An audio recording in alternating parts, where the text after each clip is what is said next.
Well, let's discuss the Big Ten. I mean, with the new West Coast teams coming in and offering a new and different dynamic, what are you most looking forward to, and what are you most concerned about? I mean, one thing we're looking forward to here at USC is that we don't have to deal with Pac-12 network anymore. We're going to be on Big Ten network, going to be on Fox, a lot more. The scheduling's interesting with the Rutgers game starting at 11 p.m. in New Jersey, and out there in the East, like the Rutgers and Maryland and Northwestern home games. Those are going to be late starts for us, and you're going to have BTN on into the middle of the night.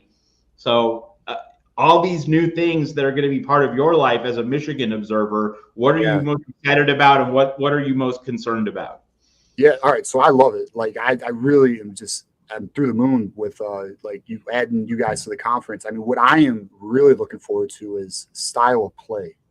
Seeing the Big Ten style clash with the Pac-12 style, the trenches, like does your guys' style work? I mean, because this is now the Big Ten, right? You're not playing Arizona, you're not playing Oregon State. They're pretty good. They got better, obviously.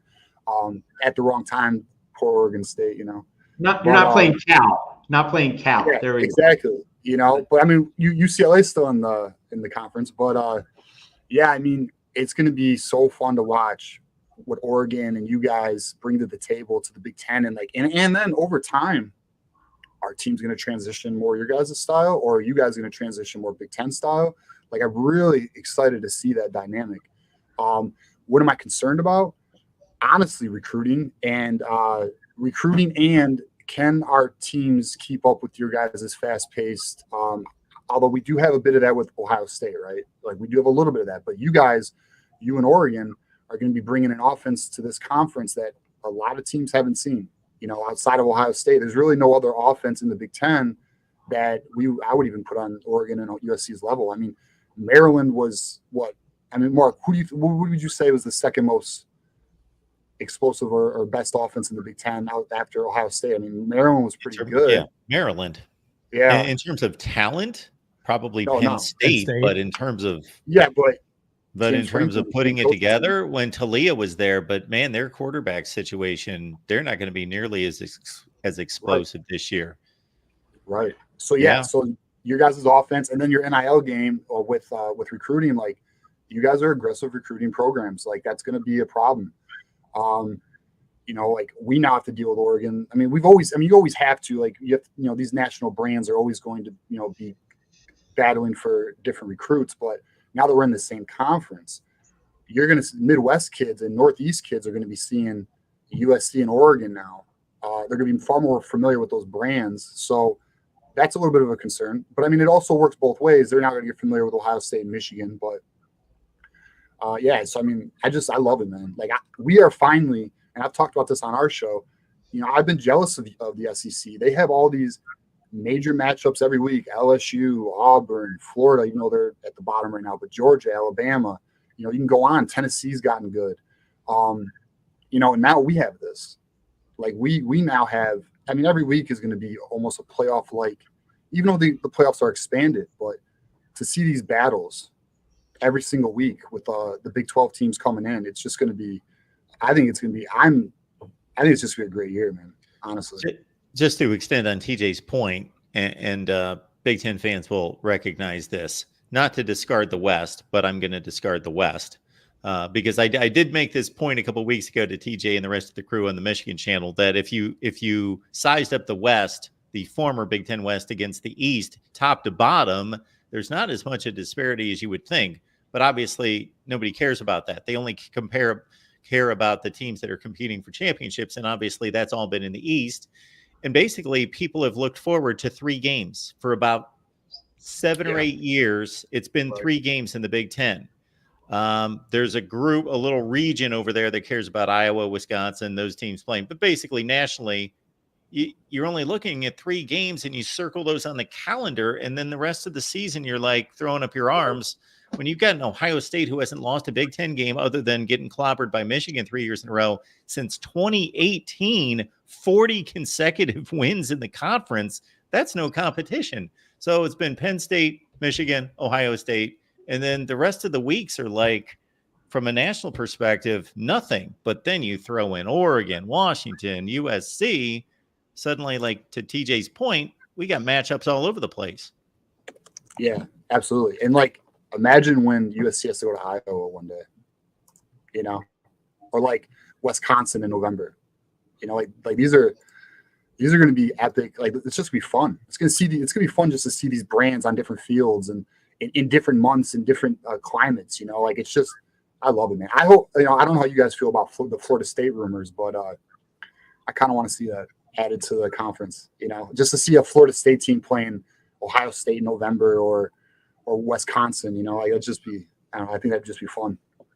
I think that Lincoln Riley is anticipating those later games, those snow games, because you're starting to see, I mean, it's not like USC didn't go after larger linemen, but when I say large, I'm going to XXL linemen on offensive tackles, guys 6'8", 330 is what they're, is what they're kind of looking at lately. And I think that there has been a concerted effort to get big on both lines, because those are going to be some ugly games. I mean, I remember Will's in the chat. I remember it would be raining in October and cold, but not, freezing, but just crap weather.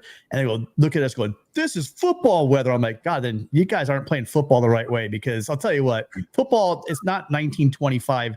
There is a thing called the forward pass. I mean, I know it's before 25, but my point is like, it'll be ugly, and those games are football, and it is part of football to play in those environments. And USC hasn't played a lot of games, but it's not like USC hasn't played in freezing weather. It's not like they don't play up in Boulder, or they play, at Washington State up in the Palouse, or they go out to Utah, right? It's not like USC only plays in 75 degrees and sunshine. So it's not like they're going to will. And also remember this, Lincoln Riley is getting a lot of crap right now for not. Why isn't he recruiting enough California kids? I don't think it's concerned either way. I think he's getting the best athletes he can get. But a lot of guys we're getting, are from Texas. They're used to playing in cold weather, getting guys from the Midwest. And we have, Elijah Newby, who's from the Northeast. I mean, it's not like it's a bunch of California blue-eyed surfer kids that are on our football team, or they're going to wilt when the weather goes below 50 degrees. I mean, I think that part's a bit overplayed, but it does mitigate some things that we do, right? UCSC is known for having freakishly fast and athletic athletes. That obviously you're playing in snow, that kind of slows things down, just makes the game a little more muddy, a little bit dirty. But I don't think those games are going to be that often. And it looks like this year they seemed like they went out of their way to make sure it didn't happen. USC's not playing anybody late. And remember, USC every year is going to play Notre Dame, is going to play UCLA, I believe, at the end of the season. So that's a November game right there. This could be almost guaranteed every November for USC. And correct me if I'm wrong, and I've heard from lots of people and off of my memory. And again, I'm not just wearing a t-shirt. My whole family's from Michigan. It's not like it's ice cold, in October and even in November sometimes. It's not like you guys are freezing. It's not like 5 degrees and you have to wear, all this protective gear in order to play a football game. So it's going to be interesting. Right. I mean, it's a great point, but I think that's overplayed a little bit. My thoughts on this one. When it matters, it matters. Meaning there will be games that look horrendous and are difficult where the weather is a factor. So when it matters, it will matter. But those are few and far between.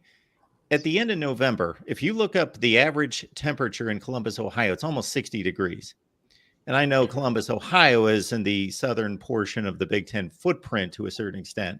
But to your point, Tim, they're basically going to balance the schedule, and 4 Saturdays in November for USC, 2 at home, 2 on the road. So you're going to play UCLA. So you're going to play 2 in Southern California or 3 in Southern California for sure. So you're only concerned about 1, maybe 2 games, and it's not that bad. And some of the best cold weather players in the history of the NFL started out playing at places like Southern Miss and Alabama. Well, there's a guy called Anthony Munoz, and if you're older like some of us, he grew up in Southern California. Exactly. He also played in the ice, but he played in the coldest game, I think, on record. It was back in the time, and played sleeveless and just played because he's an athlete and he's tough. So, I mean, I don't think that the players are going to will. I do think the style of play, though, Mark, I do think that will change. It'll play it. I think it levels the playing field a little bit. It mitigates some of that athleticism, and then more like just like rugby play, where it's just moving the line and see who can pick up, and matriculate down the field. That's something that they'll have to look at. But yeah, I agree with you guys on the fact that it's overplayed. I really do. The weather's just kind of a bit overdone. What would think you it'll say, have an TJ? effect. The last 2 weekends of the Big Ten season, that's kind of where it shows up somewhere. It's like Yeah. the last 2 weekends, it's like, okay, look at it, look at what it's doing at Camp Randall Stadium today. That's about where Yeah. it shows I up. mean, I'd say, I'd argue this though. I mean, listen, it snows sometimes in October in Michigan. That's how weird it is. Like there are days where it will just be cold as hell and it'll snow a lot, and then it'll be like 50 degrees 2 days later.